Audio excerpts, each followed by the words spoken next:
পাত্র ED officer, এমনটাই জানে কনের বাড়ি। বিয়ে ঘিরে হই হই ব্যাপার, কিন্তু বিয়ের আগেই যে ভুয়ো বলে ধরা পড়ে যাবে তা ঘুণাক্ষরেও ভাবেনি পাত্র।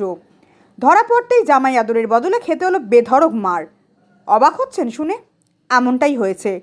ভুয়ো ইডি অফিসারের পরিচয় দিয়েই বিয়ের পিঁড়িতে বসতে চলেছিলেন এক ব্যক্তি। মেয়ের পরিবারের দাবি, নিজেকে ইডি অফিসার পরিচয় দিয়ে ওই ব্যক্তি তাদের পরিবারের মেয়ের সঙ্গে বিয়ে করার ফন্দি আঁটছিলেন।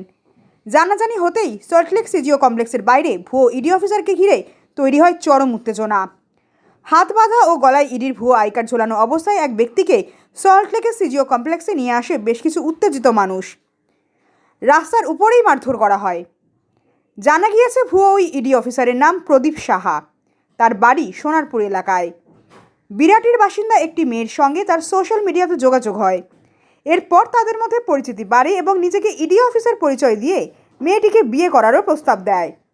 এমনকি মেয়েটির সঙ্গে বিয়ের কার্ড পর্যন্ত ছাপা হয়ে গিয়েছে বলেও জানান অভিযোগকারীরা। মেয়েটির পরিবারের লোকেদের সন্দেহ হয় তারা সল্টলেকের ইডি দফতরে এসে প্রদীপ সাহার সম্পর্কে খোঁজ নিলে জানতে পারেন ওই নামে কোনো অফিসার কাজ করে না, সবটাই ভাঁওতা। এখানেই শেষ নয়, এর আগেও দুটি মেয়ের সঙ্গে বিয়ে ও জোর করে ডিভোর্স দেওয়ার অভিযোগ রয়েছে এই ভুয়ো ইডি অফিসারের বিরুদ্ধে।